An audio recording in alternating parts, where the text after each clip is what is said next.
अलसी के बीज के जब इतने सारे फ़ायदे हैं तो क्यों ना चलो इसकी बनाई जाए एक मज़ेदार रेसिपी। वैसे तो अलसी के बीज ऐसे डाइट में शामिल हो नहीं पाते हैं, लेकिन एक ऐसी रेसिपी मैं आपको बता रही हूँ जिसके बाद आप रोज़ इस रेसिपी को खा सकते हैं। और तो और सिर्फ एक दिन की मेहनत है, और वो भी उसमें भी आपको बताऊँ तो सिर्फ 40 मिनट की मेहनत है। ये मुश्किल से 30 से 40 मिनट में बन करके तैयार हो जाएगी, और इसके बाद आप महीनों तक इस रेसिपी के मज़े ले सकते हैं। तो देर किस बात की, चलिए शुरू करते हैं इसकी रेसिपी बनाना। अब इसके बारे में मैं बता दूं तो अलसी के बीज में होता है protein, fibre, calcium, phosphorus, magnesium, मतलब ये सारी चीज़ें आपको ये एक बीज में मिल जाती हैं। अगर आपको दिन भर ऐसे थकावट सी फील होती है ना, तो आप इस रेसिपी को खाइए। अगर आपको एनर्जी नहीं मिलती है अपने रोज़मर्रा के खाने से, तो आप इस रेसिपी को खाइए। और अगर आप दिन भर खाते रहते हैं इसके बाद भी आपको लगता है कि यार अभी कुछ और खाना है, तो इस रेसिपी को खाइए, ये प्रॉब्लम भी दूर हो जाएगी। तो यहाँ पर आपको अलसी के बीज को अच्छी तरीके से भून लेना है। अब इसके बाद मैं आपको एक चीज़ और बताऊँ, तो जो लेडीज़ हैं प्रेगनेंसी के बाद इसे खाना चाहती हैं तो आराम से खा सकती हैं, दिल खोल के खा सकती हैं। तो यहाँ पर ये देखिए मैंने इसे रोस्ट कर लिया, इसका कलर कितना ज़्यादा अच्छा आ गया है। इसमें से ना ऐसे चटपट की आवाज़ आने लगेगी, तो अब आप समझिएगा कि ये रोस्ट हो गए हैं। अब इसी के साथ हम कैल्शियम से भरपूर मखानों को कैसे छोड़ सकते हैं। आज मैंने काजू बादाम नहीं लिया है, क्योंकि बहुत लोग ये सोचते हैं कि अगर हेल्दी रहना है तो काजू बादाम वाली डाइट लेनी पड़ेगी, लेकिन ऐसा कुछ भी नहीं है। हेल्दी रहने के लिए और अपने शरीर को जो है इम्यूनिटी बूस्ट करने के लिए आपको ज़रूरी नहीं है कि वही काजू बादाम पिस्ता खाएं। आप बहुत बजट में भी हेल्दी रह सकते हैं। तो यहाँ पर आपने क्या करना है कि जो मखाने हैं ना, इनको रोस्ट कर लेना है। 2 कप जितने मखाने लिए हैं, पहले ही बता दिया है कि कैल्शियम से भरपूर है, तो मतलब हड्डियाँ भी स्ट्रॉन्ग हो जाने वाली हैं। और इन्हें अच्छे से आपने रोस्ट करना है जब तक कि मतलब जब आप इसे तोड़ेंगे ना तो ऐसे आराम से टूट जाएंगे, तोड़ने में कोई दिक्कत नहीं होगी। और ध्यान रखिएगा जलाना बिल्कुल भी नहीं है, इसीलिए आपको इसे इस तरह से घुमाते रहना है ताकि ये बिल्कुल जले नहीं। तो बस ये क्रंची हो चुके हैं, तो गैस को बंद कर देते हैं और इसे साइड पे रखते हैं। इस रेसिपी को आप बेशक बिना घी के बना सकते हो, बिना कुछ सोचे। अगर आपको घी नहीं खाना है, आप बिल्कुल डाइट करने वाले हो, बिल्कुल तगड़ी वाली, तो बिल्कुल भी घी डालने की ज़रूरत नहीं है, आप स्किप कर सकते हो। मैं इसे घी डाल के ही बना रही हूँ क्योंकि मेरे यहाँ घी डाल के ही बनता है, और इसी तरह मुझे पसंद आता है इसका फ्लेवर। यहाँ पर 1 कप गेहूं का आटा डाल दिया मैंने, और इसी के साथ हम इसे अच्छे से मिक्स करेंगे। ये नॉर्मल चपाती वाला ही आटा है, लेकिन हमारे यहाँ क्या होता है कि आटा जब पिसाते हैं गेहूं को, तो डायरेक्ट सिर्फ गेहूं नहीं पिसाते हैं, इसमें चना होता है, जवा होता है, सोयाबीन होता है। तो एक तो मैं कह सकती हूँ कि मल्टीग्रेन्स जो आटा आता है ना, आप वो भी यूज़ कर सकते हैं, और मेरा आटा बेसिकली मल्टीग्रेन्स ही है, तभी आपको ये थोड़ा सा मोटा भी दिख रहा होगा। और इसे हम अच्छी तरीके से मिक्स कर देंगे। तो मैंने आधे कप घी में 1.5 कप जितना आटा डाला है। आप चाहें तो घी को स्किप कर सकते हैं, बट घी के बारे में सिर्फ ये नहीं है कि घी खाने से वज़न बढ़ता है, घी हमारी बॉडी के लिए बहुत ही ज़्यादा ज़रूरी भी है।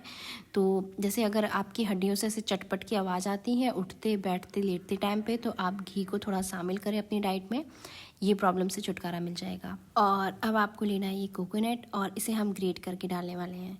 तो मैं आपको बता दूं अब कोकोनट के बारे में भी। तो जो कोकोनट होता है ये हमारे शरीर में हीमोग्लोबिन की जो लेवल होता है ना, उसको बढ़ाता है। यानी कि अगर आपको खून की कमी होती है तो आप ज़रूर से कोकोनट को अपनी डाइट में शामिल कीजिए। इसके अलावा मैं आपको बता दूं, जो सूखा नारियल होता है इसमें विटामिन ई होता है, जो हमारी जो स्किन है मतलब उसको बहुत ही चमकदार और हेल्दी बनाता है। कैंसर से बचाव के लिए भी बहुत ही ज़्यादा ज़रूरी है, और इसमें एंटीऑक्सीडेंट पाया जाता है। तो यहाँ पर हम कोकोनट को भी शामिल करेंगे, भाई इसको कैसे छोड़ सकते हैं। और बस इसे जो है हम इन सारी चीज़ों के साथ मिक्स करते हुए अच्छे से पका लेंगे। आटा आप जितना अच्छा धीमी आंच पे रोस्ट करेंगे, इस पंजीरी का स्वाद उतना ही ज़्यादा अच्छा आने वाला है। तो मैंने आपको बता दिया है, आज हम बना रहे हैं अलसी की ये पंजीरी, और जिसे आप अपनी डाइट में शामिल कर सकते हैं। आप खरबूजे के बीज, खसखस के दाने, इनको भी ऐड कर देंगे, तो ये भी बहुत ज़्यादा अच्छे होते हैं, और इन्हें ऐसे तो खाया नहीं जाता है, मतलब आपको किसी ना किसी चीज़ में शामिल करके ही खाना है। तो इसमें आप मिला करके खाइए, बहुत अच्छा टेस्ट आता है। आटा बहुत अच्छे से रोस्ट हो चुका है, कलर देख के आप पता लगा सकते हैं। मैंने बिल्कुल जल्दबाजी नहीं की और अच्छे से आटे को रोस्ट किया है। तो आटा रोस्ट हो जाएगा तो इसमें हम थोड़ा सा ये नटमेग यानी कि जायफल का जो पाउडर होता है ना, उसे ऐड कर देंगे। इससे स्वाद बहुत अच्छा आता है, तो इसे आप ज़रूर से ऐड कीजिएगा। और अगर आपको जुकाम रहता है तो ये नटमेग पाउडर बहुत बेनिफिट होता है उसके लिए। तो इसे भी मैंने ऐड कर दिया है और इसे हम मिक्स करेंगे लास्ट में। और बस अब हम गैस को बंद कर देने वाले हैं। इससे ज़्यादा इसका कलर अगर चेंज किया तो फिर ये जलने लगेगा। इससे ज़्यादा कलर चेंज करने की कोई भी ज़्यादा ज़रूरत नहीं है। तो अगर आपने मुझे अभी तक फेसबुक पे फॉलो नहीं किया है तो प्लीज़ आप वहाँ पे भी फॉलो कर लीजिए, और इंस्टाग्राम पे नहीं किया है तो वहाँ पे भी फॉलो कर लीजिए। इसी तरीके की यूनिक रेसिपीज़ देखने के लिए, अगर आप चाहते हैं ना ये सारी रेसिपीज़ आपको 1-2 मिनट में समझ में आ जाएँ, तो आप मुझे फेसबुक और इंस्टाग्राम पे फॉलो कीजिए। वहाँ पे मैं इन्हीं रेसिपीज़ का बहुत ही क्विक रेसिपी डालती हूँ, तो उसमें इतना डिटेल में चीज़ों को नहीं बताती हूँ, बट आपको रेसिपी मिल जाएगी। और यहाँ पे मैंने मखानों को भी पीस लिया, इसका पाउडर बना करके इसे शामिल करेंगे। और इसी के साथ ये अलसी के बीज हैं, ये भी ठंडे हो चुके हैं, इन्हें भी हम पीस करके ग्राइंड कर लेंगे। और इसके बाद हम इसमें ऐड करेंगे ये गुड़। तो 1 कप जितना मैंने गुड़ ले लिया है, इसे हम इसमें ऐड करेंगे और अलसी के साथ ही हम इसे चला करके जैसे ग्राइंड कर लेंगे। तो ये यहाँ पर देखिए गुड़ और अलसी अच्छे से मिल चुके हैं। ये सबसे बेस्ट तरीका है पंजीरी बनाने का, आपको बिल्कुल भी मेहनत नहीं लगेगी। वरना बहुत सारे लोग क्या करते हैं कि गुड़ को पानी में मेल्ट करते हैं, फिर वो पंजीरे में डालते हैं ना, तो पंजीरे का स्वाद उतना अच्छा नहीं आता, उतनी खसखस नहीं बनती है। और साथ में जिंजर पाउडर तो ज़रूर से ऐड करेंगे, यानी कि सौंठ का पाउडर। और इसी के साथ में हम इसमें ऐड कर देने वाले हैं दालचीनी का पाउडर। और ये चीज़ें बन कर के तैयार हो गई, और बस आपको इसे अच्छी तरीके से मिक्स करना है। तो गुड़ मिलाने में कोई दिक्कत नहीं होगी।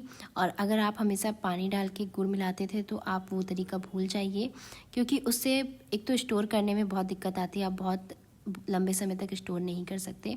और सेकंड थिंग, उसका जो स्वाद होता है वो उतना खसखस नहीं होता है, तो खाने में उतना मज़ेदार नहीं लगता है, वो थोड़ा थोड़ा ऐसे लड्डू जैसा लगने लगता है। तो अब देखिए इसे बस हम एक बार ही अच्छे से मिला लेंगे। आप स्पैचुला या हाथ से अच्छे से मिला सकते हैं, बस सारी चीज़ों को अच्छे से मिलाना ही है। तो मैंने इसे हाथ से अच्छी तरीके से मिला लिया है। अब यहाँ पे एक सजेशन मैं दूंगी, आप चाहें तो इसके लड्डू भी बांध सकते हैं। बस आपको क्या करना होगा कि थोड़ा सा घी इसमें ऐड करना होगा। थोड़ा सा घी ऐड करेंगे मेल्ट करके, तो ये अच्छे से बंधने लगेंगे। तो मेल्ट करके यानी कि गर्म करके घी ऐड कर दीजिएगा और इसके लड्डू बांध सकते हैं। पर हमारे यहाँ इसको इसी तरीके से खाते हैं और मुझे भी इसी तरीके से पसंद है। कई बार हम क्या करते हैं कि थोड़ा सा गर्म दूध होता है, हल्का गुनगुना दूध, उसमें इसको डाल करके पीते हैं तो बहुत अच्छा लगता है। और जब कभी ऐसे दिन में मन होता है कुछ खाने का, तो बस 1 कटोरी पंजीरी खा लेते हैं, तो फिर भूख भी नहीं लगती है। इस रेसिपी को आप ज़रूर से ट्राई कीजिएगा। आई होप आपको ये अलसी की पंजीरी की रेसिपी पसंद आई होगी। मैं कोशिश करती हूँ कि आपको रेसिपी में सिर्फ रेसिपी नहीं बताऊँ, बल्कि जो इंग्रेडिएंट्स हम यूज़ कर रहे हैं, उसके क्या क्या बेनिफिट्स हैं हमारी बॉडी के लिए, क्यों यूज़ कर रहे हैं, वो सारी चीज़ें मैं आप तक पहुँचाऊँ। तो ये देखिए पंजीरी बनकर के तैयार हो गई। आपको बस रोज़ 4 से 5 चम्मच पंजीरी के खाने हैं, और फिर आप खुद ही देखिएगा कि कितनी ज़्यादा आपकी हेल्थ में बेनिफिट होता है, आप कितने ज़्यादा हेल्दी हो जाते हैं। क्योंकि आपको पता होगा कि अलसी के बारे में ना बहुत पहले से कहा गया, और हमारी दादी मम्मी के ज़माने की है ये अलसी, पर हम इन चीज़ों को भूलते जा रहे हैं और ओट्स खाना ज़्यादा पसंद करते हैं। तो कोशिश कीजिए कि थोड़ी मेहनत कीजिए और हेल्दी चीज़ें